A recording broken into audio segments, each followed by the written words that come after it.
नमः श्रीवर्धमानाय निर्धूतकलिलात्मने सालोकानां त्रिलोकानां यद्विद्यादर्पणायते। रत्नकंडक श्रावकाचार परम मांगलिक ग्रंथ है। आचार्य समंतभद्र स्वामी द्वारा यह दूसरी तीसरी शताब्दी में लिखा गया है। इसकी भाषा संस्कृत है। इसमें 150 श्लोक हैं। सम्यक दर्शन, सम्यक ज्ञान, सम्यक चारित्र, संलेखना और श्रावक के 11 पदों की बहुत सुंदर चर्चा है। हम श्लोक नंबर 7वां पढ़ रहे थे, जिसमें भगवान को किस प्रकार से संबोधन एक भक्त करता है और वो किस प्रकार से हमारे लिए हितोपदेशक हैं।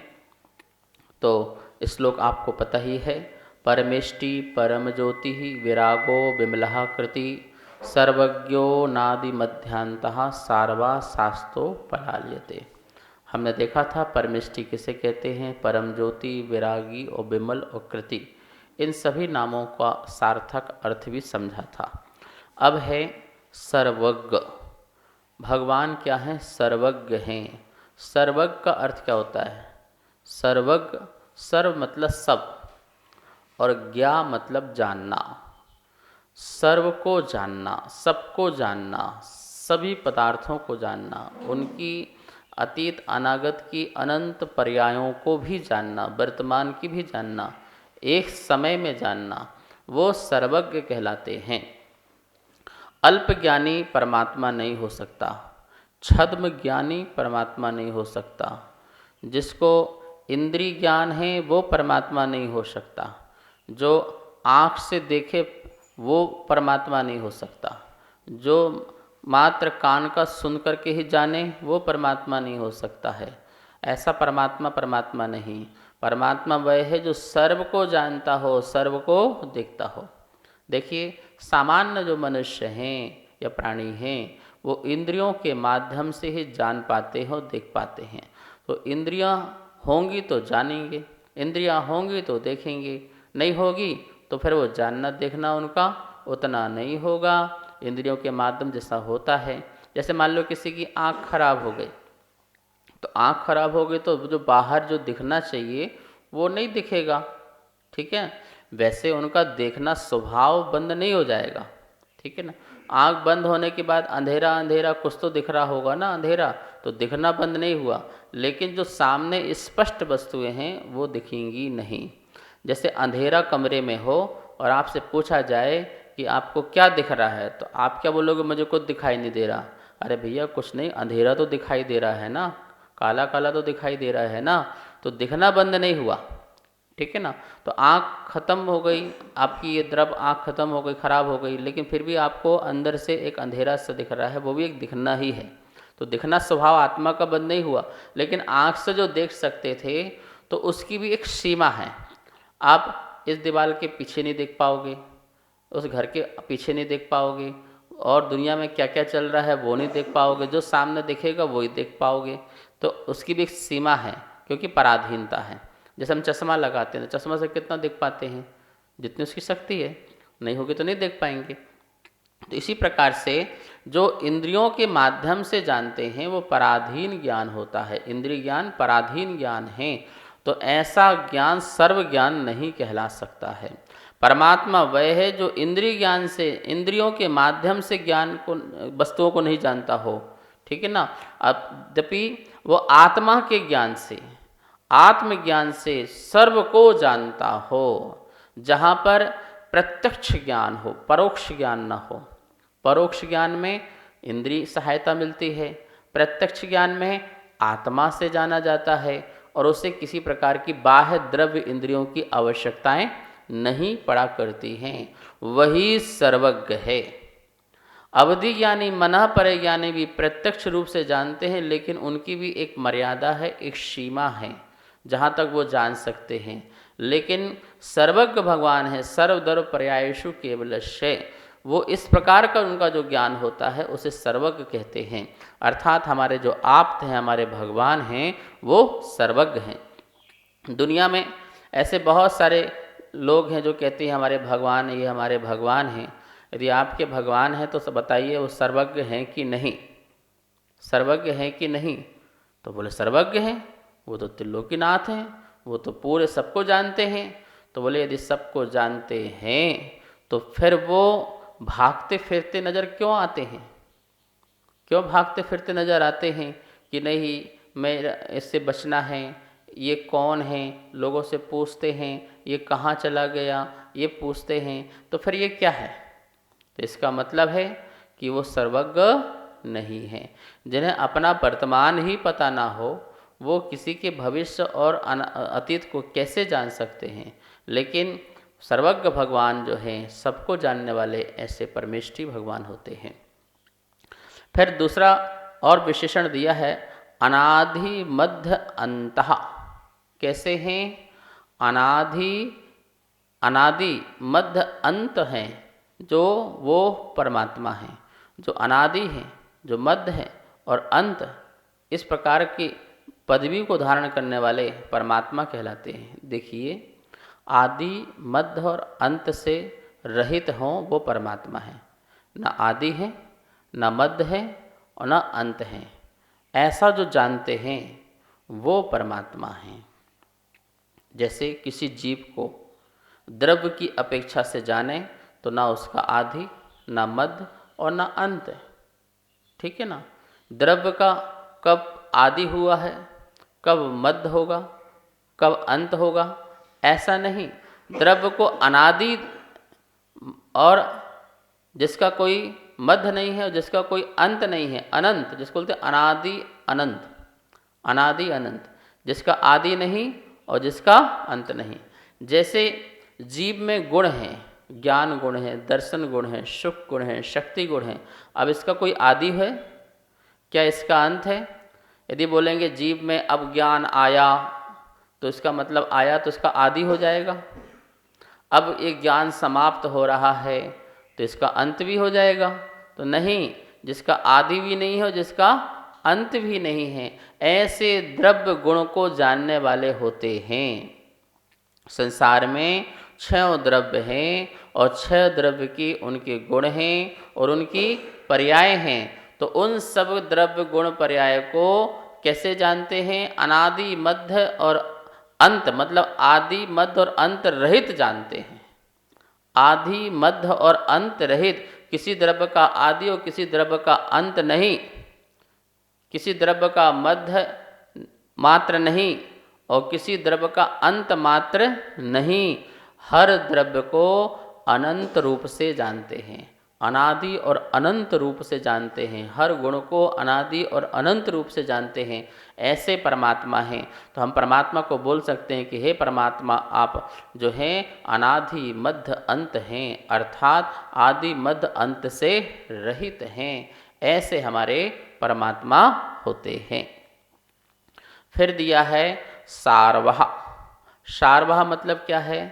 जिनके वचन और जिनकी प्रवृत्ति सदा हित रूप होती है अन्य जीवों के लिए, वो सारवः कहलाते हैं। सारवः, सर्व, सर्व शब्द से सारवः शब्द बना हुआ है। सारवः अर्थात जिनके वचन हैं वो भी कैसे होते हैं? दूसरों के लिए हितकारी होते हैं। जिनकी प्रवृत्ति भी जो होती है, वो प्रवृत्ति भी जो है वो कैसी होती है? हितकारी होती है। भगवान विहार करते हैं, ठीक है, एक स्थान से दूसरे स्थान पर जाते हैं, विहार होता है, तो वो प्रवृत्ति भी किसके लिए हो रही है? दूसरों के कल्याण के लिए। यदि वो जाएंगे तो वहाँ पर जाकर उनका सम्मोषण लगेगा, वहाँ भी उपदेश होगा और उपदेश के माध्यम से जीवों का कल्याण होगा। तो जिस नगर में, जिस देश में भगवान का विहार होगा तो वो भी हितकारी होगा। और वहाँ पर जाकर के उनके जो वचन निकलेंगे, उपदेश निकलेंगे, तो वो भी क्या होगा? हितकारी होगा। तो कहने का मतलब है भगवान सारवः हैं। एक दो जीवों के लिए, हित के लिए नहीं बोलते हैं और ना ही उनकी प्रवृत्ति होती है। वो जहाँ जाते हैं असंख्यात जीवों का कल्याण होता है। नहीं, हम तो बस अपने यहाँ जा रहे हैं, सिर्फ इसी के लिए जा रहे हैं, बाकी के लिए नहीं जा रहे हैं, वो सारवा नहीं होंगे। हम तो सिर्फ जैनों का हित करते हैं, अजैनों का हित नहीं करते हैं, वो सारवा नहीं हो सकते हैं। सारवा मतलब समस्त प्राणी मात्र का जो कल्याण करें, प्राणी मात्र के कल्याण में जिनकी प्रवृत्ति होती हो, जिनका विहार होता हो, जिनका शमोषण लगता हो, जिनका उपदेश होता हो, वो सारवाह कहलाते हैं। तो परमेष्टि हमारे जो है आप्त भगवान अरहंत परमात्मा क्या कहलाते हैं? सारवाह।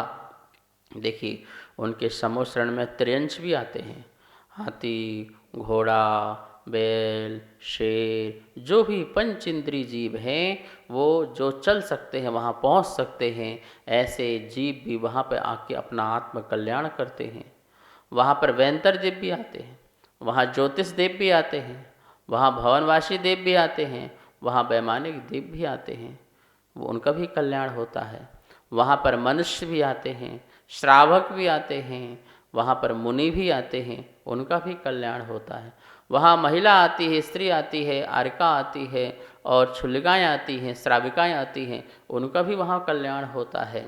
तो कोई भी जीव वहाँ पहुँच जाता है प्रभु के पास, उनका कल्याण हो जाता है। तो देखो उनकी प्रवृत्ति भी कैसे है? कल्याण कारक प्रवृत्ति है। 100 पर कल्याण की प्रवृत्ति होती है, वो सारवाह कहलाते हैं, जो अपना आत्म कल्याण और आने वाले जीवों का भी कल्याण में कारण बनते हैं, निमित्त बनते हैं, साधन बनते हैं, ऐसे जीव को सारवाह कहते हैं। तो हमारे आप्त भगवान कैसे हैं? सारवाह हैं। अब आप देख लेना जगत में, यदि कोई जीव मात्र दुष्टों का श्रृंगार कर रहा हो और किसी भक्त की रक्षा कर रहा हो, दुष्ट का श्रृंगार कर रहा हो, वो सारवाह नहीं हो सकता। क्यों नहीं हो सकता? आप एक को तो मार रहे हो और एक को बचा रहे हो, तो सारवा कैसे? सारवा तो वह है जो सबको बचाए, जो सबकी रक्षा करे, सबसे प्रेम करे, सबके प्रति वीतराग भाव रखे, वो सारवा हो सकता है। एक पापी है, अभी उसने गलती की है अपने पाप कर्म के वजह से, और तुम उसको मार रहे हो, उसको हिंसा कर रहे हो, और एक भक्ति की रक्षा कर रहे हो, उससे प्रेम है, तो भैया सारवा नहीं कहलाएंगे। जहाँ दुष्टों भी हों और चाहे पुण्यात्मा हो, चाहे पापात्मा हो, सबके प्रति समदृष्टि हो, सबके प्रति कल्याण की भावना हो, वो सारवाह कहलाया करते हैं। तो ऐसे हमारे आप्त भगवान जो है सारवाह हैं, हम उनके उपासक होते हैं, हम उनके आराधक होते हैं, हम उनकी वंदना करते हैं, हम उनकी चरण वंदना करते हैं, उनके आचरणों को अपने जीवन में उतारते हैं, उन जैसे बनने के भाव रखते हैं कि हम भी सारवाह बन जाएं। अभी हम स्वार्थी हैं, अभी क्या है? स्वार्थी हैं। अपना स्वार्थ जिससे सिद्ध होता है उससे मीठे वचन बोलते हैं, उससे हाथ जोड़ते हैं, उससे बातें करते हैं, उससे उसको बुलाते हैं, उसको खिलाते हैं, पिलाते हैं। क्यों? स्वार्थी हैं। इसलिए स्वार्थी व्यक्ति का कल्याण नहीं है, लेकिन जो सारवाह है वो अपना भी कल्याण करता है और आने वाले जीवों का भी कल्याण करता है, क्योंकि वो निस्वार्थी हैं, निष्प्रय हैं। कैसे हैं? निष्प्रय हैं, किसी प्रकार की कोई इच्छा नहीं है भक्त से, और जो हैं श्रावक हैं उनसे किसी प्रकार की इच्छा नहीं है, मान की, सम्मान की, स्वाभिमान की कोई इच्छा जिनके अंदर नहीं होती है, ऐसे निस्वार्थ जीव ही सारवा कहलाते हैं। ऐसे सर्वज्ञ भगवान ही सारवा कहलाते हैं। ऐसे परमेष्टि परम ज्योति विरागी विमला कृति ही सारवा कहलाते हैं। तो ये सारवा भगवान हैं और ऐसे भगवान को हम नतमस्तक होते हैं। ठीक है। और इसके बाद दिया है शास्ता उपलाल्यते। शास्ता उपलाल्यते, दो शब्द दिए हैं ना, संधि करेंगे, शास्ता उपलाल्यते। परमात्मा कैसे हैं? शास्ता हैं। शास्ता मतलब होता है हितोपदेशक। शास्ता का अर्थ क्या हुआ? हितोपदेशक, अर्थात जो धर्म की शिक्षा देवें वो शास्ता कहलाते हैं।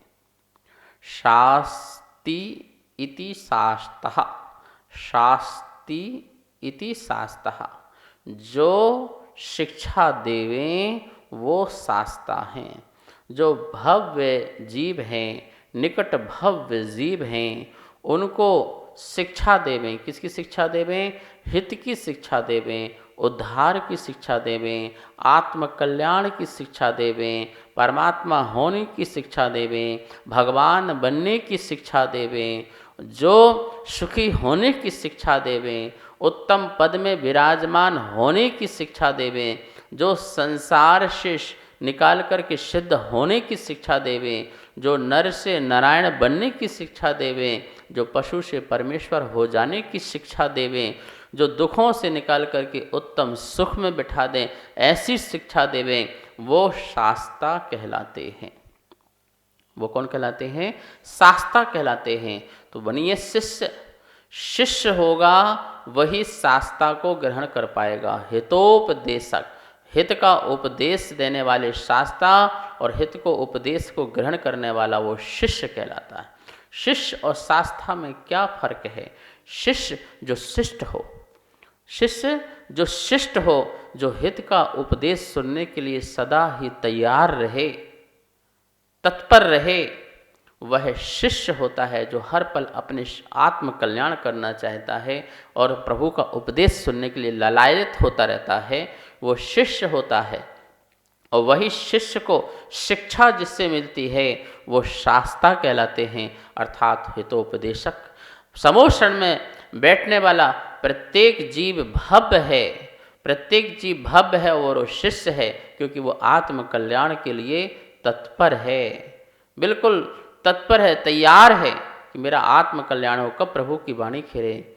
66 दिन तक भगवान महावीर स्वामी की वाणी नहीं खिरी, लोग ललायत थे कब खिरेगी और कब मेरा आत्म कल्याण होगा। कोई भागे नहीं, वाणी नहीं खिरी तो वहीं बैठे रहे जब तक प्रभु की वाणी नहीं खिरी। और जब भगवान की वाणी खिरी तो सभी प्रसन्न हुए, सभी आनंदित हो गए। तो इस प्रकार से इस 7वें नंबर श्लोक के माध्यम से भगवान को क्या क्या संबोधन करना चाहिए ये बात कही। क्या क्या संबोधन?